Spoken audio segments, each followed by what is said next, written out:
Anda masih menyaksikan Kabar Petang pemirsa dan kembali kami ajak Anda berbincang mengenai jalannya sidang replik hari ini terhadap Putri Chandrawati dan juga Richard Eliezer. Saya mau kembali ke Bang Martin. Bang Martin, kalau tadi sudah menanggapi bagaimana replik dari jaksa kepada Richard Eliezer, bagaimana kemudian tanggapan dari pihak keluarga Joshua atas replik dari jaksa terhadap pledoi yang kemudian disampaikan oleh Putri Chandrawati yang masih bersikukuh bahwa adanya kekerasan seksual yang dialami oleh Putri Chandrawati? Saya sudah sampaikan bahwa tensi ataupun tendensi hari ini akan sama ya pada saat pembacaan replik seperti replik kepada Ferdy Sambo dan juga Ricky Rizal dan Kuat ya. Kenapa begitu? Karena dalam tuntutan jaksa itu untuk Putri Chandrawati ya itu sudah sangat ringan sekali ya. Makanya saya bilang bisa dibilang ya dalam tanda petik bahwa mereka ini seperti tidak tahu terima kasih ataupun dalam tanda petik nih tidak tahu diri gitu loh ya. Kenapa demikian? Karena dalam kesimpulan jaksa ya dan yang dipertegas di dalam replik hari ini tidak ada pemerkosaan ya. Pemerkosaan itu hanya hayalan Putri Chandrawati ya dan itu hanya retorika dari para penasihat hukumnya yang merasa hebat ya tapi tidak bisa membuktikan dan itu cenderung perbuatan yang abmoral. Itu kata jaksa bukan kata Martin Lukas Simanjuntak. Kenapa sampai jaksa menggunakan kata-kata yang sangat ekstrim seperti itu ya? Ini karena rasa terima kasih itu tidak dikedepankan ya, padahal sudah mendapatkan keringanan. Saya bilang bahwa Putri Chandrawati adalah pemicu tindak pidana berdasarkan kesimpulan surat tuntutan jaksa. Namun ada kekeliruan, peran aktifnya tidak disampaikan bahwa yang bersangkutan itu sudah menjadi pemicu. Lalu penasihat hukum dengan entengnya mengatakan bahwa satu-satunya dalam replik ini adalah membuktikan bahwa jaksa tidak bisa membuktikan motif pembunuhan berencana. Nah ini Febri keliru lagi. Dia memprovokasi jaksa lagi untuk bertindak nanti mungkin ya, walaupun sudah tidak ada kesempatan lagi. Semakin menggebu-gebu ingin menghukum Putri semakin berat. Kenapa demikian? Motif itu sudah terbukti. Ya, menurut jaksa, disinformasi yang salah, nih kalau saya perhalus kata-katanya, yang menjadi motif tersebut. Apa itu? Mengaku diperkosa, ya, padahal selingkuh. Kami tidak setuju hal tersebut. Tapi ya itu motifnya menurut jaksa. Nah makanya kalau saya kaitkan dengan dilematis ya, jaksa juga jangan terlalu pragmatis seperti ini. Contoh ya, dalam Richard Eliezer dia mengatakan bahwa dia melihat sisi keadilan bagaimana Richard menembak berkali-kali ya, sebanyak 3 atau 4 kali gitu ya. Padahal dia juga tidak melihat, padahal dia juga sudah mengakomodir bahwa dalam persidangan keluarga itu sudah memberikan permaafan. Namun seakan-akan menembak 3 kali itu dianggap sebagai bentuk loyalitas kepada Ferdy Sambo. Faktanya sudah dimaafkan oleh keluarga. Nah, namun yang menjadi dilematis kedua adalah bagaimana kalian punya kesimpulan sendiri bahwa si Putri ini adalah sebagai pemicu tindak pidana pembunuhan berencana. Namun kalian tuntut mereka rendah. Kalian tidak melihat ya dampaknya terhadap ibunda dan ayahnya korban. Menurut saya ini yang dilematis. Ya, jangan kita berbicara seakan-akan ketika kita menuntut Eliezer kita melihat aspek buat keadilan buat korban padahal sudah dimaafin. Ketika kita melakukan suatu penuntutan kepada terdakwa yang lain dengan hal yang ringan ataupun dengan hukuman yang ringan, kita bilang kita dilematis. Gak boleh begitu. Ya, kan kesimpulan kalian itu perselingkuhan. Sesuaikan dong hukumannya. Jangan kesimpulannya perselingkuhan terus perannya sebagai pemicu tapi kalian anggap sebagai penyerta biasa, itu nggak adil. Baik. Ya. Baik, Prof Gayus, bagaimana kemudian hakim nanti akan mengambil keputusan atas nampaknya dilematis yang dialami oleh jaksa baik terhadap terdakwa Putri Chandrawati maupun juga terhadap Richard Eliezer, Prof Gayus? Ini yang saya mau tanggapi dari cuatan Pak Martin Lukas Simanjuntak ya. Ini memang menjadi persoalan besar ya, bagi kasus ini.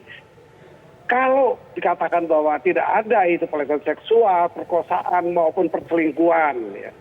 Semua orang juga memang berpendapat seperti itu. Social justice di luar juga berpendapat seperti ini. Bukan straight justice ya, yang social justice. Di luar peradilan, tapi suara rakyat yang baik, Pak Afzal Warrior tadi mengatakan juga begitu. Tapi persoalan hukumnya adalah kalau itu tidak diakui ada. Berarti itu bukan menjadi motif atau dasar seseorang membunuh orang lain. Nah, pertanyaan saya, lalu apa hakim memutus kalau itu tidak ada? Berarti tidak ada hal yang secara konkret meyakinkan hakim bahwa pembunuhan itu dikarenakan apa? Kalau semata-mata karena orang bunuh dan harus dihukum mati, itu balas dendam, nggak dikenal di hukum modern saat ini ya. Itu sudah peradaban hukum yang lalu, tangan ganti tangan. Kan tidak boleh begitu. Nah, kalau tidak boleh begitu, ini harus diungkap sehingga tidak ada lagi satu kekosongan bagian dari peradilan ya. Tidak ada nantinya bisa menjadi ya dark number dari kekosongan pembuktian, nggak jelas ini. Lalu apa dong hukum orang yang menembak orang ini? Apa ada alasan menghukum orang yang menembak orang? Nah, seringkali hakim itu tidak mau ambil risiko. Contohnya banyak, ada 10 di antara Marsinah misalnya. Itu Hakim Agung Andoyo mengambil putusan untuk tidak dihukum semualah 9-9-nya, bebaskan saja. Ya, tentu kita berpikir korban. Bagaimana keluarga Yosua, ibu korban yang dengan jerih payah mengungkap kotak Pandora. Yang membuka kotak Pandora itu ibunya korban itu. Nggak mau peti ini dikubur begitu saja. Ini pahlawan yang sesungguhnya. Sehingga terungkap semua perkara seperti ini. Kalau itu mulus-mulus saja, nggak ada persoalan mungkin. Yang nembak, yang nyuruh nembak, yang ikut-ikutan itu bebas. Karena mereka nggak ada perjuangan dari keluarga korban. Ini persoalan harus diakui kebenarannya. Seperti itu. Baik. Prof. Hipnu, kalau Anda melihatnya, silakan Bang Martin sedikit. Jadi gini, saya bukan bilang tidak ada, motif-motif sudah ada. Suka atau tidak suka, walaupun kami menolak, walaupun terdakwa menolak, kalau jaksa mengatakan itu motifnya, Prof, ya, perselingkuhan, ya itu tanggung jawab jaksa, tapi jangan pernah bilang tidak ada motif gitu ya. Itu yang pertama. Yang kedua, kalau kita menganggap bahwa Ibunda Joshua pahlawan, dan juga tante-tante Joshua pahlawan, dan juga didukung oleh Kamarudin dan Simanjuntak dan tim, kita ini tidak bisa apa-apa kalau tidak ada saksi fakta pada saat penyidikan dan persidangan, Prof. Itu faktanya. Jadi Richard Eliezer itu juga perlu diringankan, Prof. Lebih ringan dari terdakwa yang lain. Ada kok dasarnya apa? Pak Mahfud MD setuju sebagai pimpinan dari Kejaksaan Agung, walaupun tidak bisa intervensi. Yang kedua, secara yuridis ada landasan hukumnya. Secara sosial dan budaya dan juga dukungan dari keluarga korban sangat besar. Jadi saya pikir ini kehendak alam, Prof. Kita tidak bisa nafikan itu ya. Menurut saya loh ya. Terima kasih. Baik. Baik, sebelum ke Prof. Hipnu dan ke Bang Edwin, kita harus break dulu ya. Karena kita masih ada satu segmen lagi. Kami akan kembali selepas jeda. Saya akan langsung menuju ke Prof. Hipnu. Kalau begitu Prof. Hipnu, tadi Prof. Gayu sepertinya, kalau saya bisa menangkap apa yang dikatakan Prof. Gayu, sepertinya motifnya sekarang aja masih belum jelas. Bagaimana kemudian nanti hakim akan memutuskan begitu. Ada satu hal yang disodorkan yaitu perselingkuhan, tapi tidak ada bukti yang kemudian disampaikan oleh jaksa. Anda melihatnya ada kekosongan di situ? Ini memang perkara ini perkara yang sejak awal tidak bulat ya. Ada suatu masalah yang tanda petik tertutup kemudian terbuka kembali. Di dalam terbuka kembali pun ada sesuatu yang tersembunyi, Pak gitu. Tapi oleh karena itu terkait dengan motif ini jaksa sudah berusaha seoptimal mungkin, tapi dengan hasil seminimal mungkin. Apa? Dengan bukti sekender. Bukti sekendernya adalah beberapa keterangan yang ada. Memang bukan bukti primer. Saya kira itu sudah bagian yang upaya yang maksimal dari penuntut umum untuk menjadikan perkara ini menjadi bulat. Dengan demikian aspek bentuk perselingkuhan memang itu putusan yang sulit. Suatu kesimpulan yang pahit saya kira untuk tempatnya Bang Martin, tapi itu harus diambil. Karena dari bukti-bukti sekender yang ada, idealnya kan bukti material, Mas. Itu bukti sekender, bukan bukti primer. Oleh karena itu yang menjadi gambaran. Satu yang pertama. Kemudian yang kedua, gambaran motif itu hanya memberikan suatu anatomi yang bulat atas suatu perkara yang akan diputuskan. Karena apa? Di dalam pembuktian nanti, hakim based on evidence. Artinya apa? Mendasarkan bukti-bukti yang ditemukan dalam persidangan. Itulah yang jadikan dasar mengikat bagi hakim. Motif sebagai penggambaran. Motif bukan bagian unsur. Tapi motif menimbulkan kehendak. Kehendak yang dilakukan oleh FS, K, P, R itulah yang akan dikembangkan nanti dalam pembuktian. Sehingga putusannya nanti adalah apakah mengikuti dari tuntutan penuntut umum ataukah mengadili sendiri. Ini yang harus dicatat. Bisa juga mengadili sendiri karena menjadikan hakim menjadikan lebih independen. Karena di dalam suatu peradilan yang baik kalau kita lihat kasus ini adalah unsur terbuka untuk umum sudah semua bisa melihat. Media semua melihat. Unsur pembuktian demikian juga. Mas Afad bisa melihat bagaimana ilmu-ilmu forensik semua dihadirkan. Kedokteran forensik, digital forensik, language forensik, psikologi forensik, semua hadir. Itu biaya yang tidak mahal loh Mas. Biaya yang murah loh Mas. Biaya yang sulit loh Mas. Negara kan loh. Kemudian ketika pembelaan, kita lihat pembelaan, replik duplik, kalau kita lihat dalam suatu hukum, pidana itu agak jarang. Tapi ini hakim memberikan celah. Replik duplik itu biasa dalam perdata. Tapi diberikan sebagai suatu utuh aspek pembelaan bagi negara. Karena peradilan kita itu jaksa negara, polisi negara, hakim negara. Bagaimana dengan kedudukan tersangka? Diequalkan. Kondisi equal kita yang menjadikan hakim akan melihat dari berbagai pembelaan, replik duplik, sehingga akan menghasilkan suatu utuh. Walaupun tadi kemarin perkaranya tidak utuh. Coba hasilnya menjadi suatu utuh. Sehingga peradilan yang diputus besok itu menjadikan tidak problematis tersendiri. Karena jangan sampai nanti masih ada bukti-bukti yang lain yang memungkinkan adanya novum-novum baru dari perkara ini. Yang kita dihindari. Saya kira begitu, Mas. Oke. Prof Gayus, kalau Prof Gayus melihatnya nanti hakim akan mengambil atau menggunakan model seperti apa ketika kemudian memberikan vonis kepada para tersangka atau terdakwa dalam kasus ini, Prof? Tadi betul, Prof itu saya mengatakan hakim mengambil langkah sendiri ya, mengadili sendiri. Tapi mengadili sendiri itu biasanya kepada rahmat saja, kepada bicara hukuman, termasuk NO, need on verklar ya. Kenapa alasannya? Ada bahasa hakim itu kalau pertimbangan di bawah, ini di Hakim Agung biasanya, di bawah itu tidak ada pertimbangan yang tepat ya, onvoldoende fair. Jadi hakim di tingkat penerapan hukum itu akan nggak jelas. Ini orang bunuh orang karena apa? Tidak ada perselingkuhan dan dialaskan tidak diakui dan memang itu semua orang tidak menerima.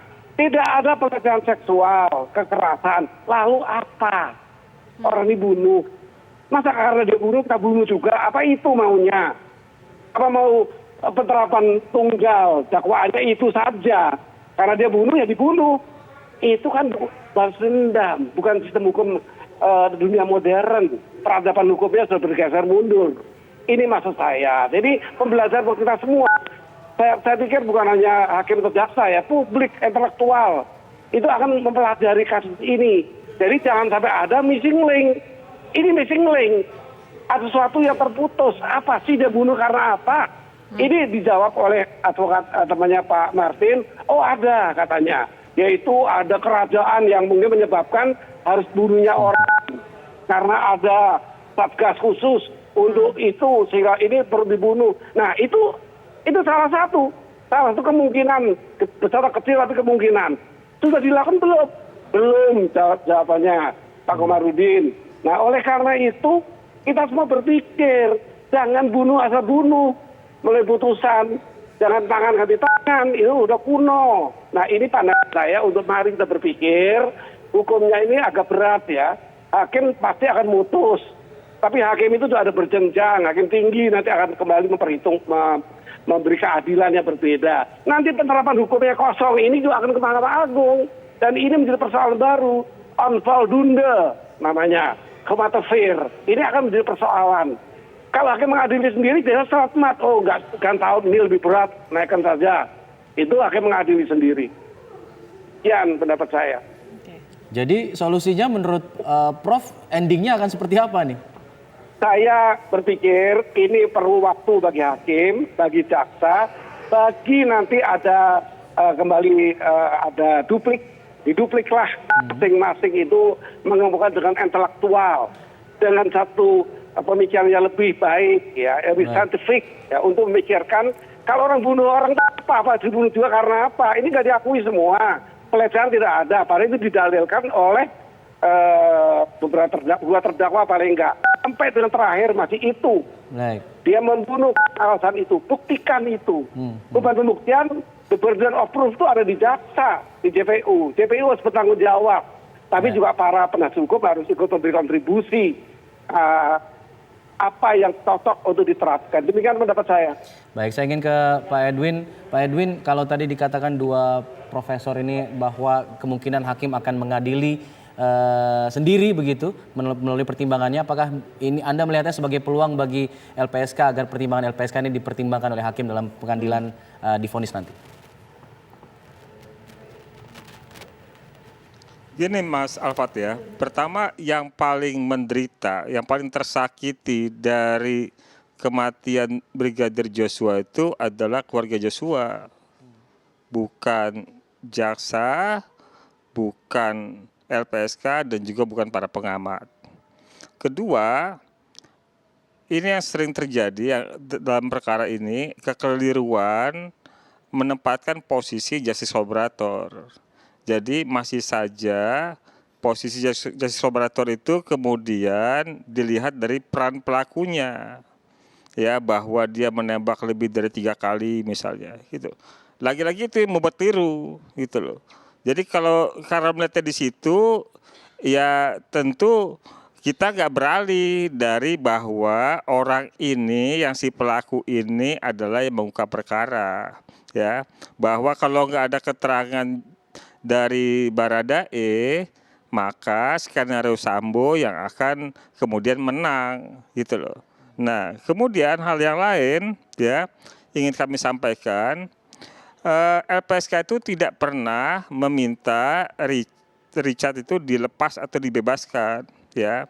Tapi LPSK minta supaya Richard itu dijatuhkan pidana ringan sebagaimana diatur dalam undang-undang. Jadi bukan ucapan LPSK, bukan permintaan saya, tetapi memang undang-undang mengatur seperti itu. Nah, hal yang juga yang diabaikan atau tidak, yang kemudian luput dari kecermatan, ya, bahwa kasus ini sulit diungkap di proses penyidikan, ya. Pengungkap kasus ini kan bukan tadi sampaikan Pak Martin, bukannya keluarga Joshua. Karena keluarga Joshua menemukan keganjilan, keanehan di tubuh Joshua. Kemudian Martin dan Pak Kamarudin lapor itu sebagai pembunuhan. Tetapi yang mengetahui peristiwa seperti apa tentu saksi fakta, yaitu Richard. Karena sulit mengungkap kasus ini, kemudian perlu orang. Dan kesadaran bahwa pada kasus-kasus sulit butuh pelaku yang mau menyampaikan keterangan tentang peristiwa sebenarnya, itu sudah menjadi kesepakatan internasional, sudah menjadi konvensi menentang kejahatan organisir tahun 2000, sudah menjadi konvensi anti korupsi tahun 2003. Dua konvensi itu sudah diratifikasi oleh Indonesia. Bahkan dalam konvensi itu bukan hanya menyebutkan soal pidana ringan, tetapi kedua konvensi itu menyebutkan salah satunya adalah kekebalan penuntutan. Kekebalan penuntutan itu artinya bahkan tidak dipidana, bahkan tidak dituntut, gitu loh. Nah, kita tidak nyampe bilang pada kekebalan penuntutan sekalipun konvensi tadi sudah diratifikasi menjadi undang-undang. Tetapi kita hanya bilang bahwa di dalam undang-undang perlindungan saksi dan korban sudah disebutkan 3 hal untuk reward bagi justice collaborator, yaitu pidana percobaan bersyarat khusus, atau dipidana paling ringan di antara pelaku lainnya. Jadi sepanjang kita masih keliru melihatnya Richard pada peristiwanya, bukan pada perannya sebagai pengungkap perkara yang sulit, ya tentu kita akan selalu merasa bahwa 12 tahun itu sesuatu hal yang sudah semestinya. Ya, lagi-lagi karena kita melihat dari kualitas perbuatan, bukan dari peran Richard sebagai justice collaborator. Ya. Demikian Mas Alfat. Ya, baik, masih ada agenda duplik dan juga nanti vonis yang akan dijatuhkan oleh hakim kepada para terdakwa dari kasus ini. Kita akan tunggu dan kita akan lihat bersama. Terima kasih Bapak-Bapak semuanya untuk perbincangan kita petang hari ini. Sehat selalu semuanya.